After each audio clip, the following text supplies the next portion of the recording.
अस्सलाम वालेकुम। Welcome to my YouTube channel. मैं हूं इशफाक हुसैन और आज मैं हाजिर हुआ हूं आपके सामने फर्स्ट ईयर फिजिक्स का नया टॉपिक लेके, जो कि है चैप्टर नंबर 4। फोर्थ चैप्टर को हम स्टार्ट करने जा रहे हैं। और फोर्थ चैप्टर है जो वो किस बारे में है, वो है वर्क एंड एनर्जी के बारे में। दो चीजें के बारे में स्टडी करेंगे हम इस चैप्टर के अंदर, वर्क और दूसरी चीज क्या कौन सी आनी है इस चीज के अंदर, एनर्जी के बारे में। सबसे पहले हम वर्क के बारे में स्टडी करते हैं कि वर्क क्या होता है।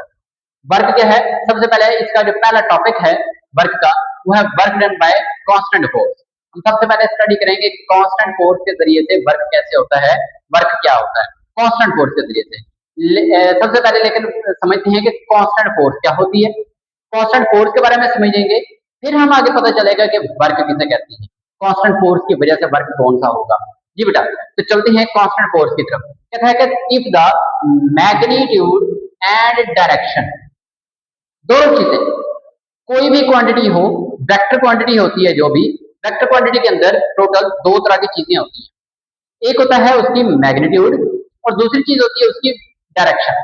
तो एक जो फोर्स है वो भी एक वेक्टर क्वांटिटी है। तो फिर अब बात करते हैं हम मैग्नीट्यूड की भी और दूसरी चीज किसकी, डायरेक्शन की भी। कहते हैं कि अगर मैग्नीट्यूड और दूसरी डायरेक्शन फोर्स की वो रिमेन द सेम, यानी कि दोनों चीजें क्या रह जाएं, सेम रहे। यानी कि फोर्स जो हमने किसी ऑब्जेक्ट पे किसी चीज पे लगाई, फोर्स लगाने से उसकी ना तो मैग्नीट्यूड चेंज हो, यानी कि जो फोर्स हम अप्लाई कर रहे हैं सेम मैग्नीट्यूड को फोर्स अप्लाई करते रहे, और जिस डायरेक्शन में हम फोर्स लगा रहे हैं उसी डायरेक्शन में ही लगाते रहे, ना तो मैग्नीट्यूड चेंज करें और ना ही उसकी डायरेक्शन चेंज करें।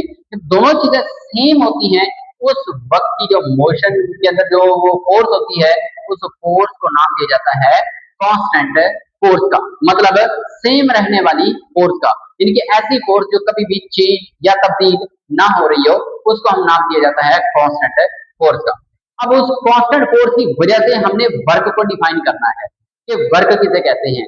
वर्क हम आम तौर पे आम अल्फाज के अंदर, आम रूटीन के अंदर, डेली लाइफ में हम वर्क किसे कहते हैं, कोई भी फिजिकली कोई थकावट, कोई काम करने को हम वर्क कहा जाता है। जबकि फिजिक्स में वर्क इस चीज का नाम नहीं है।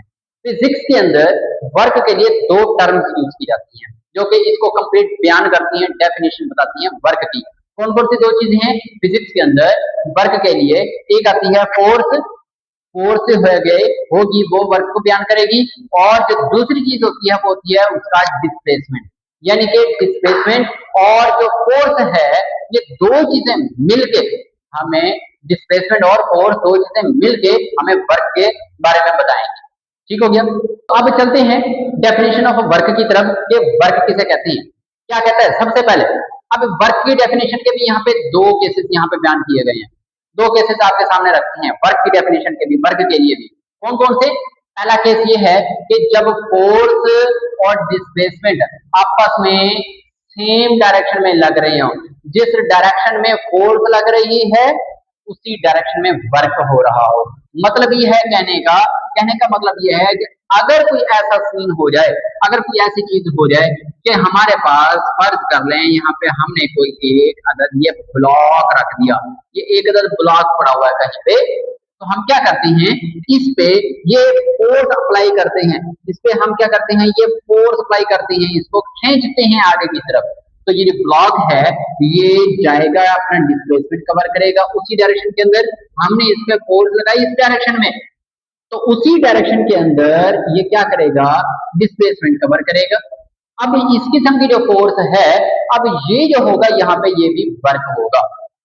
क्या कहता है, when force and displacement in are in same direction, जब फोर्स और डिस्प्लेसमेंट दोनों एक ही सीमा के अंदर, एक ही डायरेक्शन के अंदर अमल कर रहे होंगे, उस वक्त वर्क की डेफिनेशन क्या बनेगी। कहता है when work is defined as the product of, product मतलब हासिल ज़रब है, ज़रब करना है हमने, मल्टीप्लाई करना है किस चीज को, मैग्नीट्यूड ऑफ कांस्टेंट फोर्स को और मैग्नीट्यूड ऑफ डिस्प्लेसमेंट को। मतलब जितने फोर्स लगाएंगे, फर्ज कर लें फोर्स लगाई हमने 10 न्यूटन की, और उसने जो डिस्प्लेसमेंट कवर किया वो उसने कवर किया 2 मीटर का, तो 2 मीटर का ये जो 2 मीटर जो उसकी मैग्नीट्यूड है ये लेंगे, और जो 10 न्यूटन उसकी फोर्स है इसको लेंगे। दोनों को आपस में मल्टीप्लाई जब करेंगे, दोनों का प्रोडक्ट ले लेंगे, वो जो चीज बन जाएगी उसका नाम वर्क कहलाएगा। यानी कि दोबारा देख लें क्या है, work is defined as the product of magnitude of constant force, जितनी कांस्टेंट फोर्स लगाई जा रही है उसकी सिर्फ मैग्नीट्यूड, और दूसरी चीज कौन सी, मैग्नीट्यूड ऑफ डिस्प्लेसमेंट, जितना डिस्प्लेसमेंट कवर किया जा रहा है उसकी जो मैग्नीट्यूड है सिर्फ वो चीज। दोनों को लेंगे,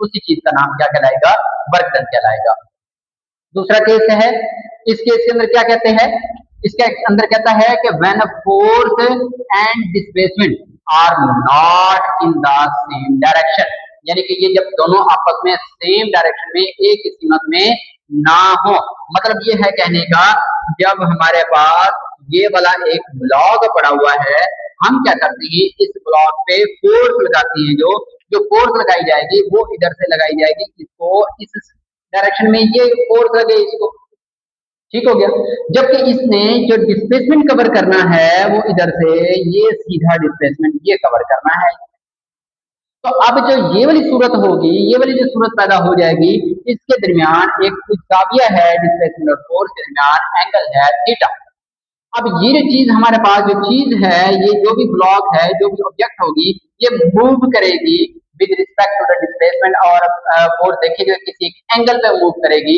अब इस सूरत में डिस्प्लेसमेंट वो वर्क क्या होगा, कहते हैं व्हेन फोर्स, जब यानी कि force is at an angle theta with respect to displacement, यानी कि डिस्प्लेसमेंट के लिहाज से फोर्स किसी एक एंगल पे लग रही होगी, फिर क्या होगा, work done is equal to the product of magnitude of displacement and the component of force in the direction of displacement. यानी कि फोर्स का हम फिर क्या करेंगे, कंपोनेंट लेंगे, मतलब ये है कि जो फोर्स है हमारे पास ये वाली, इस फोर्स के कंपोनेंट में रिजॉल्व करेंगे। ये डिस्प्लेसमेंट था, इस फोर्स को कंपोनेंट के अंदर ये रिजॉल्व कर देंगे। अब फोर्स के दो कंपोनेंट तो हो गए, दो हिस्से हो गए, एक आएगा फोर्स का हिस्सा ये वाली डायरेक्शन में, इसका नाम होगा हॉरिजॉन्टल कंपोनेंट, ये होगा F cos थीटा। एक आएगा उसका वर्टिकल कंपोनेंट ये वाला, इसका नाम होगा F sin थीटा। अब अगर हम गौर से देखते हैं, अगर हम देखें इसी ऑब्जेक्ट को इसी डायग्राम के थ्रू अगर समझने की कोशिश करें, तो वो क्या हमें लगेगा कि जो फोर्स हमने लगाई इस डायरेक्शन में ऐसे करके, तो हमारी जो ऑब्जेक्ट थी वो तो सीधी कवर कर रही है, फोर्स लग रही है इस डायरेक्शन में, ऑब्जेक्ट कवर कर रही है ये बिल्कुल सीधा। हम देखें अगर गौर से, तो अगर हम देखें तो उस फोर्स के दो कंपोनेंट्स हैं, टोटल दो हिस्से हैं। वो हिस्सा जो परपेंडिकुलर है, ये वाला हिस्सा है, इसकी वजह से वो डिस्प्लेसमेंट कवर बिल्कुल नहीं कर रहा। वो ऊपर अगर जाती ना, ये ऑब्जेक्ट अगर जाती ऊपर की तरफ, फिर हम कह सकते थे फोर्स इस कंपोनेंट की वजह से वो ऑब्जेक्ट मूव कर रही है। लेकिन ऑब्जेक्ट जो है, ये बॉडी है, ये बिल्कुल स्ट्रेट जा रही है इस डायरेक्शन में। इसका मतलब हुआ कि फोर्स का जो ये वाला कंपोनेंट है, इसकी वजह से जो है ना वो ऑब्जेक्ट मूव कर रही है। इसलिए हमने सिर्फ डिस्प्लेसमेंट की डायरेक्शन वाला कंपोनेंट लेना है, उसके परपेंडिकुलर वाला कंपोनेंट बिल्कुल नहीं लेना, क्योंकि उस डायरेक्शन में वो ऑब्जेक्ट मूव नहीं कर रही, वो डिस्प्लेसमेंट को कवर बिल्कुल भी नहीं कर रही। इसलिए हमने कौन सा लेना है, फोर्स का हॉरिजॉन्टल कंपोनेंट लेना है। इसलिए फिर आ जाएगा F cos थीटा, और साथ में उसका प्रोडक्ट ले लेंगे डिस्प्लेसमेंट के साथ, उसकी अरेंजमेंट की F d cos थीटा आ जाएगा। और cos थीटा जो आता है वो कहाँ पे आता होता है, डॉट प्रोडक्ट के अंदर। जो वेक्टर का प्रोडक्ट होता है वो भी दो टाइप्स का होता है, एक का नाम का स्केलर प्रोडक्ट होता है, या जिसको डॉट से प्रोडक्ट से भी जाना जाता है। दूसरे का नाम वेक्टर प्रोडक्ट होता है, जिसको क्रॉस प्रोडक्ट भी कहा जाता है। जो डॉट प्रोडक्ट होता है उसके अंदर आता है cos थीटा, और जो क्रॉस प्रोडक्ट होता है उसके अंदर आ जाता है sin थीटा। यहाँ पे बात क्योंकि cos थीटा की चल रही है, तो इसलिए आ जाएगा फोर्स और डिस्प्लेसमेंट का डॉट प्रोडक्ट। क्लियर हुआ? इसी को थोड़ा सा वर्डिंग के अंदर हम बयान कर सकते हैं। ये जो लास्ट लाइन लिखी हुई है, क्या work is also defined as, कि वर्क की ये वाली डेफिनेशन भी बन सकती है, the scalar product of force and displacement is called work. Scalar product भी कह सकते हैं, या इसको डॉट प्रोडक्ट भी कहा जा सकता है, कि dot product of force and displacement, या आपके the scalar product of force and the displacement, दोनों बातें एक ही। ये था बेटा हमारा वर्क डन, ये वर्क की डेफिनेशन थी, और वर्क को डायग्राम के थ्रू हमने समझा। नेक्स्ट आ जाती है वर्क जो है वो कौन सी किस किस्म की क्वांटिटी होती है। वर्क है जो वो एक स्केलर क्वांटिटी होती है। वर्क एक स्केलर किस्म की क्वांटिटी है, इसकी यानी कि कोई भी किसी किस्म की कोई डायरेक्शन नहीं होती, सिर्फ और सिर्फ इसकी मैग्नीट्यूड हो सकती है, जबकि इसकी कोई किस्म की कोई डायरेक्शन वगैरह मौजूद नहीं होती। ठीक हो गया। नेक्स्ट अगर हम इसके यूनिट की बात करते हैं तो हम यूनिट भी इसका आसानी से फाइंड आउट कर सकते हैं। इसका जो यूनिट होता है वर्क का होता है जूल। जूल कहलाता है, जो कि एक न्यूटन मीटर के भी इक्वल कहा जा सकता है, बराबर मान सकते हैं। क्योंकि अगर हम फॉर्मूले में देखें वर्क का फॉर्मूला होता है एफ डी। एफ है जो इसका यूनिट होता है न्यूटन, जबकि जो डी है डिस्प्लेसमेंट है, इसका यूनिट होता है मीटर। तो न्यूटन मीटर भी होता है और इसी न्यूटन मीटर का ही दूसरा नाम जूल भी होता है।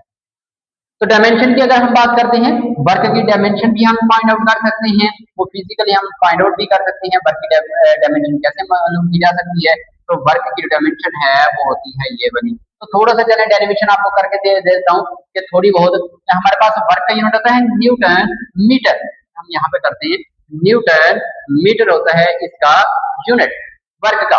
तो अगर हम इसके निकालना चाहें, जो एक न्यूटन है, एक न्यूटन बराबर होता है किलोग्राम मीटर पर सेकंड स्क्वायर के, साथ में एक और मीटर भी मौजूद है, इन दोनों को इकट्ठा करेंगे तो ये बन जाएगा किलोग्राम मीटर स्क्वायर पर सेकंड स्क्वायर। तो डायमेंशन में जो किलोग्राम है उसकी डायमेंशन होती है कैपिटल एम, जो मीटर है उसकी डायमेंशन होती है एल और उसका स्क्वायर, जबकि सेकंड है उसकी डायमेंशन होती है टी और ये उसके ऊपर आ जाएगा इनवर्स स्क्वायर। इनको ब्रैकेट के अंदर ये क्लोज कर देंगे स्क्वायर ब्रैकेट के अंदर, तो ये उसकी डायमेंशन बन जाएगी M L square T inverse square, ये उसकी डायमेंशन कहलाएगी।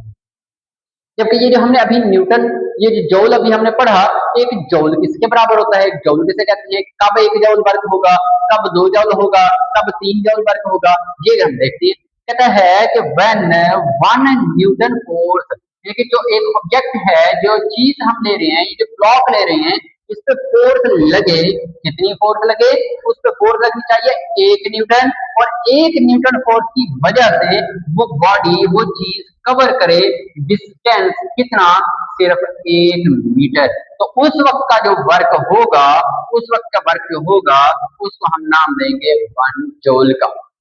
मतलब दोबारा सुन लें कि अगर 1 न्यूटन फोर्स लगे किसी ऑब्जेक्ट पे और उस 1 न्यूटन फोर्स की वजह से वो ऑब्जेक्ट 1 मीटर डिस्टेंस कवर करे उस फोर्स की डायरेक्शन में, तो उस वक्त जो वर्क हो रहा होगा उस फोर्स की वजह से, उसका नाम होगा 1 जूल वर्क। सिंपल, ठीक हो गया बेटा।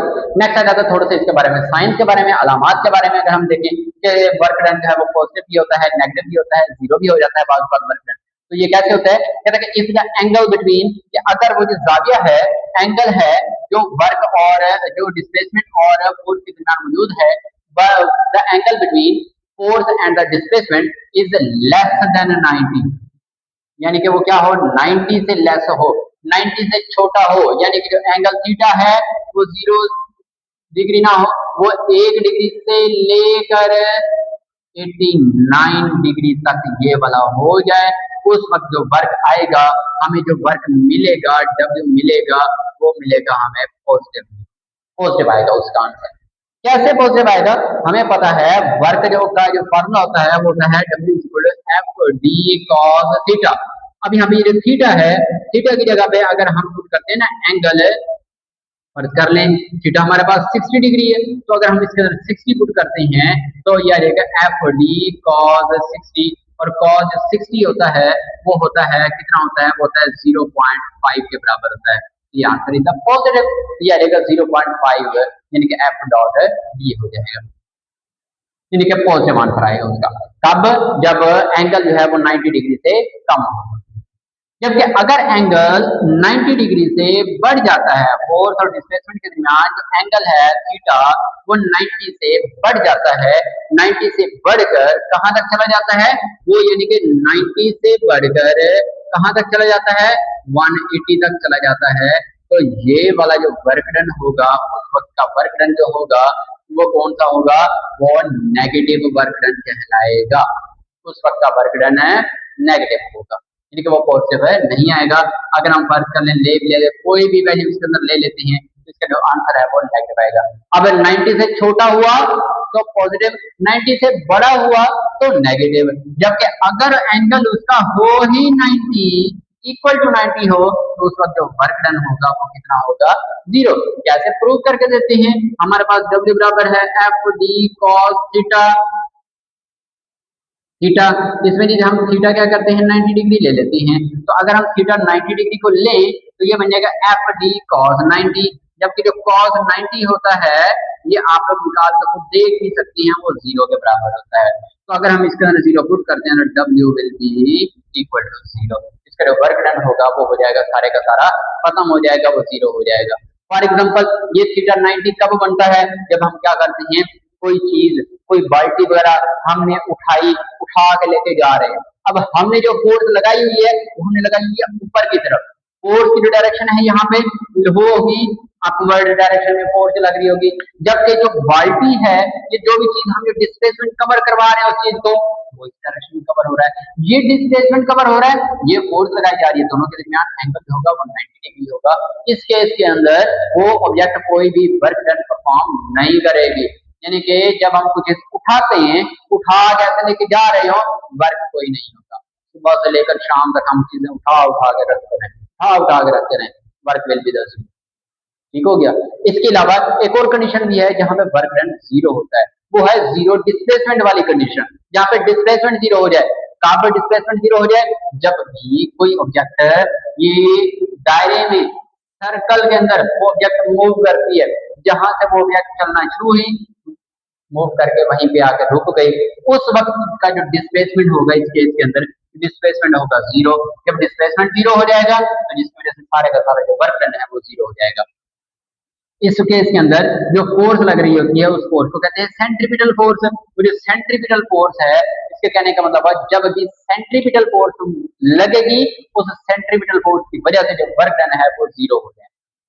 तो एक शॉर्ट क्वेश्चन, ये एक एमसीक्यू टाइप आ जाता है कि ऐसी कौन सी फोर्स है जिसकी वजह से वर्क डन हमेशा जीरो होता है, वो होती है सेंट्रीपिटल फोर्स। जी बेटा, ये था हमारा आज का lecture about the work done by a constant force. Constant force की वजह से होने वाला वर्क डन के बारे में हमने पढ़ा। चैप्टर नंबर 4 है जो कि first year physics new syllabus 2025 में जो आया फैक्टर की तरफ से। तो आज हमने इस चैप्टर को, इस टॉपिक को कंप्लीट डिटेल के साथ समझा, देखा, पढ़ा। अगर आपको इसके रिलेटेड कोई और क्वेश्चन, कोई और मालूमात लेनी है तो आप लोग डायरेक्ट वो मैसेज कर सकती हैं, आप लोग कमेंट सेक्शन में भी बता सकते हैं। आपको कंप्लीट मटेरियल प्रोवाइड किया जाएगा, आपको कंप्लीट जो है इंफॉर्मेशन हर एक चीज के बारे में दी जाएगी। ठीक हो गया। इसके अलावा कोई क्वेश्चन, कोई मालूमात, कोई कमी पेशी रह गई हो, उसके लिए आप लोग मुझे बता सकते हैं, उसके बारे में मजीद से बात होगी। अल्लाह हाफिज।